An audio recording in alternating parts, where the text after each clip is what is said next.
Makanya sebagai pelajar dibekali bahasa Arab, bahasa Inggris, sumber-sumber buku dari negara-negara yang lain, ya kan, itu kita pahami,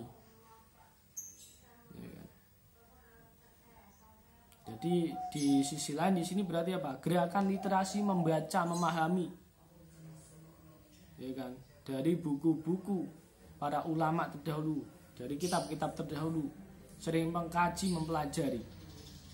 Inilah faktor kemajuan. Jadi seumpama saya menjelaskan di sini bukan hanya penjelasan dari saya, tapi dari buku-buku referensi yang sudah saya tunjukkan ataupun dari guru-guru yang lain yang memberikan petunjuk, ya kan, terkait dengan ilmu pengetahuan, kita pelajari. Itulah, ya kan, yang bisa menjadikan kita lebih maju, lebih berkembang. Jadi tidak stagnan di sini aja.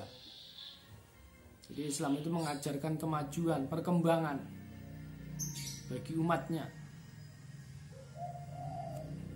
Makanya kita sebagai generasi modern, ya kan, kita harus memiliki inovasi-inovasi, strategi-strategi itu untuk mencapai kesuksesan, ya, kesuksesan dunia maupun kesuksesan akhirat.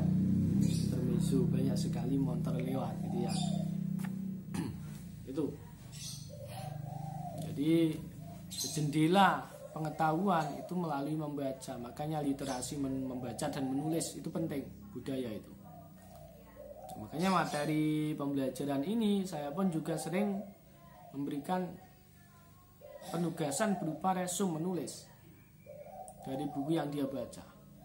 Karena dengan membaca dan menulis maka dia bisa memahami. Bukan hanya membaca saja tapi dituliskan. Apapun kejadiannya kita tuliskan. Akhirnya kalau dalam kehidupan sehari-hari namanya buku diari. Ketika perjalanan ini juga penting. Nah, ya kan? Makanya budaya menulis, membaca ini harus benar-benar kita budayakan di era saat ini. Oke, itu ya yang berkaitan dengan faktor internal dan eksternal terkait dengan kemajuan umat Islam ataupun kejayaan Islam pada saat itu. Harapannya dengan memahami materi ini, penjelasan ini, kalian lebih giat lagi dalam belajar, semangat lagi, istiqomah, ya kan, dan konsisten dalam belajar, ya kan. Atur waktu kalian, tidak ada waktu untuk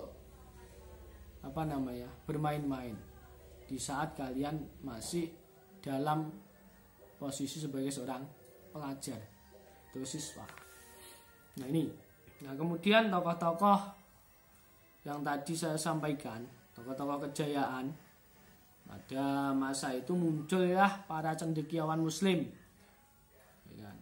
Siapa contoh cendekiawan Muslim pada saat masa kejayaan itu? Diantaranya adalah Al-Kindi, ini tokoh Islam. Siapa Al-Kindi? Adalah lahir di Kufah, Kufah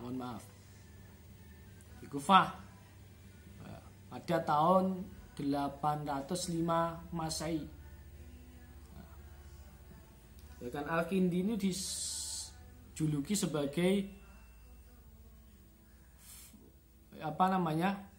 filosof orang Arab, ahli filsafat, ahli berpikir itu ya.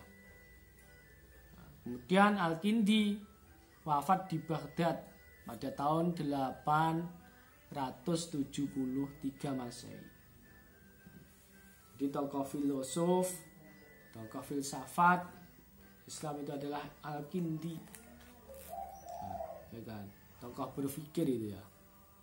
Makanya kita sebagai manusia harus selalu berpikir positif, harus selalu berpikir untuk perkembangan, memunculkan ide-ide baru, kreativitas baru, inovasi terbaru, ya kan, dengan dasar, ya kan, apa yang sudah dicetuskan oleh orang-orang terdahulu kita kembangkan seperti itu. Kemudian yang berikutnya, tokoh cendekiawan yang lain adalah Al-Farabi. Lahir di Farabi, ya kan, pada tahun 872 Masehi. Karyanya yang paling terkenal berjudul Ar-Rayu Ahlul Al-Madinah wa Al-Fadilah. Pemikiran tentang penduduk negara utama. Al-Farabi wafat di Damsyik pada tahun 950 Masehi. Tokohnya jadi menulis buku tentang apa yang dia pahami, apa yang beliau kuasai, keilmuan yang beliau kuasai. Luar biasa. Kemudian Ibnu Sina, ini sering kita dengar ya. Ibnu Sina lahir di desa Afsiana, yaitu dekat Bukhara, daerah Bukhara. Nah, karyanya yang paling terkenal adalah Al-Qanun fi At-Tib, yang berkaitan dengan apa ya, kesehatan seperti itu, atau kedokteran, dan As-Sifa. Nah, kemudian Ibnu Sina ini dimakamkan, ya kan, meninggal dimakamkan di Hamazan. Tokoh-tokoh luar biasa, tokoh yang memahami tentang ilmu kedokteran adalah Ibnu Sina.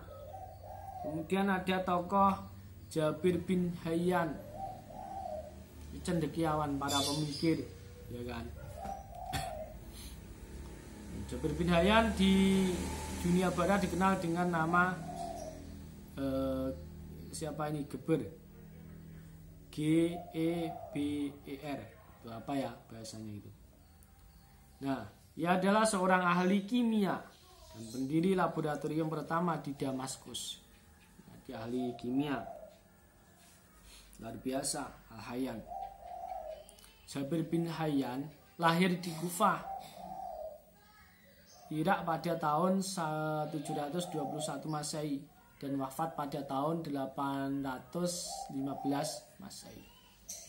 Jadi ya kan, ada tokoh filosof, ada tokoh terkait dengan apa namanya, ilmu pemikir tentang kependudukan, ya kan, kemudian kedokteran, kemudian berkaitan dengan kimia. Kemudian Al-Khawarizmi, nah ini, ya kan, Al-Khawarizmi lahir pada tahun 780 Masehi di Khawarizm dan wafat pada tahun 850 Masehi di Baghdad. Ya, berasal dari Persia beliau ini. Al-Khawarizmi dikenal sebagai Bapak Aljabar. Jadi yang kalian sering mempelajari matematika, ada materi aljabar. Ini adalah termasuk tokohnya adalah Al-Khawarizmi, ya kan, terkait dengan hitung-menghitung gitu kan. Nah, dan pakar matematika Arab. Jadi matematika ada, tokoh matematika, cendekiawan matematika, lalu ahli hitung, kemudian terkait dengan ahli kimia, ahli kedokteran, ada ahli filsafat dan ilmu pemerintahan, seperti itu. Islam luar biasa pada saat itu. Makanya dengan memahami masa kejayaan Islam, masa lalu, ya kan, paling tidak bisa membangkitkan kita sebagai generasi muda untuk lebih bisa berkarya, gitu kan, lebih inovasi lagi, lebih semangat lagi. Jadi jangan sampai patah semangat, itu harapannya. Itu ya terkait dengan cuplikan materi tentang Islam masa kejayaan. Nah, perilaku yang harus kita munculkan diantaranya apa? Selalu berpikir, ya kan, kemudian berusaha, ya kan, kemudian kita istiqomah dan konsisten dalam bekerja, dalam hal ini sebagai seorang siswa belajar. Gunakan waktu kapanpun, dimanapun, ya kan, untuk selalu mencari pengalaman, untuk selalu belajar. agar kita menjadi generasi yang berkembang, generasi yang lebih baik, ya kan, yang tentunya juga tidak lepas dari nilai-nilai esensi keislaman kita sebagai umat muslim. Mungkin itu yang bisa saya sampaikan berkaitan dengan penjelasan singkat tentang kejayaan Islam pada saat itu,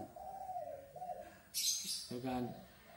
Mungkin itu yang bisa saya sampaikan, dan terima kasih. Mohon maaf kalau ada penjelasan yang kurang bisa dipahami, dimengerti, bisa diulang-ulang kembali sehingga bisa memahami materi ini dengan sebaik mungkin.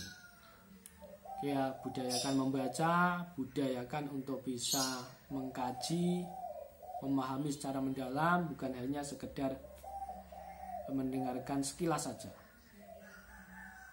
agar benar-benar bisa terpahami materi yang tersampaikan. Oke, terima kasih. Wassalamualaikum warahmatullahi wabarakatuh. Salam belajar.